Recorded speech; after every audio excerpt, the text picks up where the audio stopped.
Jahlil Okafor. And just about every major program wants his commitment. All by himself, Okafor!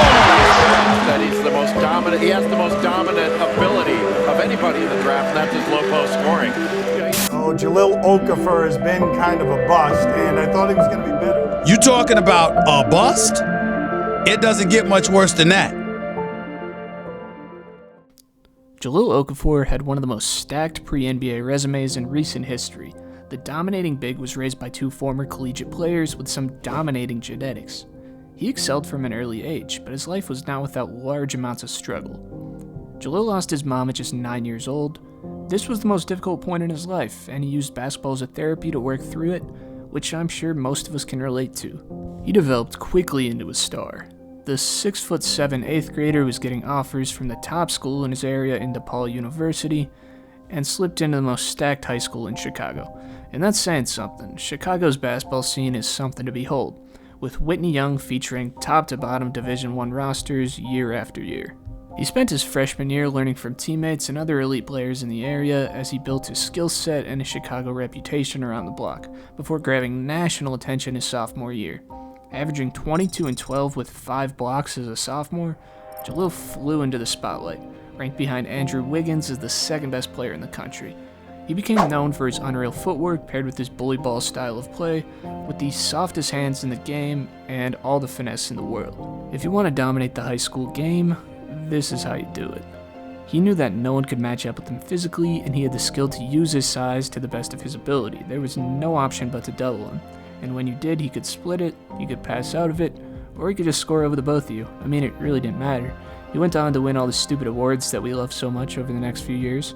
He got an All-American Game MVP, Mr. Basketball, and was ranked as the best in his class to finish his career after Wiggins reclassed. Okafor was the guy this year and went to the school, committing to Duke University with Minnesota native Tyus Jones.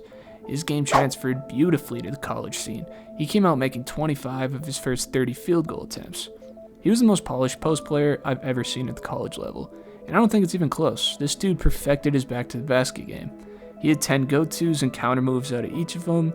It was the smoothest natural post game the NCAA has seen in a while.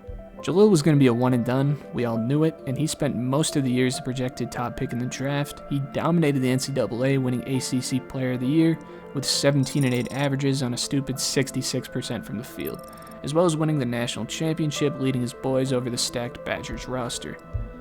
As we expected, he declared for the draft, but the NCAA saw a rise of another star big man that grabbed a reign as the favorite to go first overall.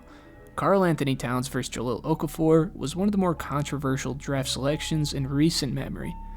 There was plenty of backing for both players, with Cat likely being a higher risk, higher reward guy with a lot more room to grow, and Jahlil being that guy who can come in and make an impact right away, as well as likely being the better college player. The main critique in Okafor's game was actually not in his weakness, but in his biggest strength. Yes, there was concern in his poor defensive game, especially at the center position, but back to the basket centers were a dying breed. The game shifted from being played from the inside out to the outside in, and whether you could put together a championship team around an interior force overall. As the draft came closer, it became very clear that Cat was going number 1 overall, but the majority opinion was that Jahlil was going to go number 2 to the Lakers. They had some young pieces like Julius Randle and Jordan Clarkson around Kobe for his last year, and adding their center of the future definitely made sense here. Julius Randle, although he didn't play in his rookie year, made up for some of Okafor's defensive and rebounding weaknesses. Well, so we thought then. But this is not how the cookie crumbled.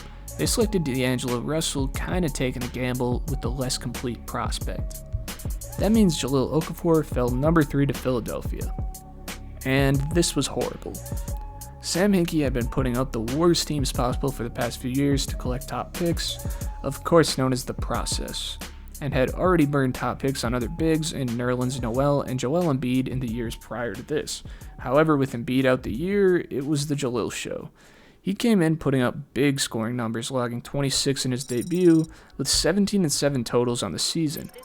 No one was calling him a bust, underperformer, or anything really.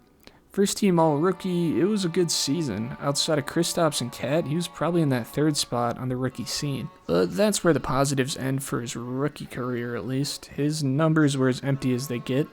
They were tanking without Embiid. They started 0-16, and with the rocky starts, tempers flared, and Okafor was in a street fight with a heckler in Boston, showing that leadership and maturity was not this guy's strong suit either. To make matters worse, Jahlil played in just 53 games before going down with a torn meniscus and ending his season with very mixed reviews.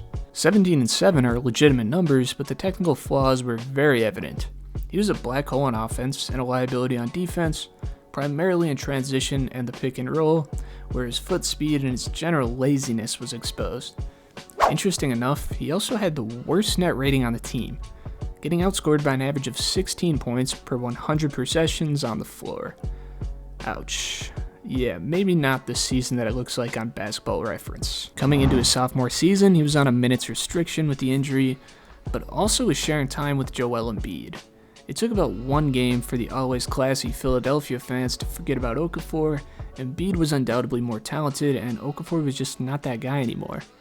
Even in games when Embiid wasn't playing and Okafor wasn't playing under restricted minutes, he wasn't playing over 30 minutes because he was splitting time with Richaun Holmes. Whether it's the pressure of being a top pick, who was outperformed in every regard by Joel Embiid, who was incredible in the most crucial areas that he lacked in, or the injury bug that was keeping him sidelined a good chunk of the year, it wasn't the same Okafor. He put up just 12 and 5 in 22 minutes a game.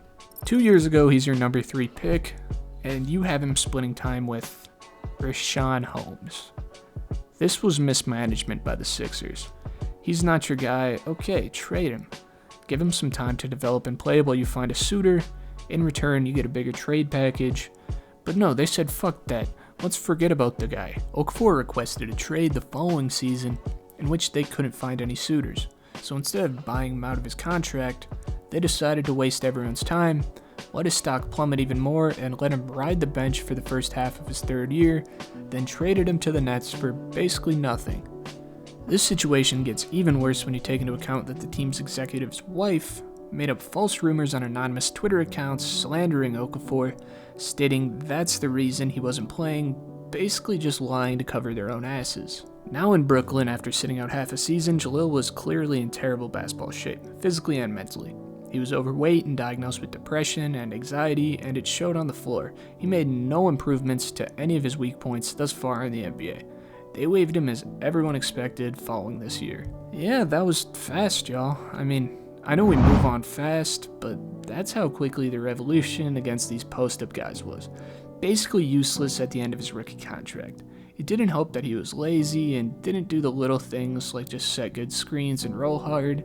He was a one-trick pony, and that trick wasn't putting up enough points per possession to win you some games. Pelicans gave him a shot after a couple injuries, and this time was very up and down for him. He put up 8 a game in 15 minutes over 2 years with them. Not bad really, but once again, these holes make him more of a treble than a strong post-scoring option is worth. His last chance came in Detroit, in which numbers dropped and nothing really noteworthy occurred. We know what he is at this point, and retrospect shows that not only did the game move past him, but failed to grow it every which way. Most of the blame is on himself. His play was bad. Coming into the league, he didn't disappoint. There was obvious potential here. It was while he was in the league that he did not develop one bit, and pretty much failed. He punched his ticket to China and put up numbers around what he was doing in his rookie year, pushing 20 and 10-ish, before joining a Mexican G League team. Did you guys know they had a Mexican G League team? Anyways, his numbers are actually very, very good in the G League. 20 and 7 on 70% shooting, god damn. At just 27 years old, I'm personally not willing to give up on this kid just yet. I think that although his laziness and maturity issues hurt him greatly, in which he admits to be true, he was drafted into a system that didn't let him develop, and in the learn to adapt or die situation that he was in, the Sixers just put him down. Where we stand right now, if he polishes up on his issues and stays in shape, his talent becomes way more attractive. The odds are definitely not in his favor. Jahlil will never be the star that we expected, and he'll probably always be a bust. But if he continues to expand his range like he's doing right now, and defends to an average level, maybe he'll find his way to another NBA payday, but until that happens, this is the Jahlil Okafor story.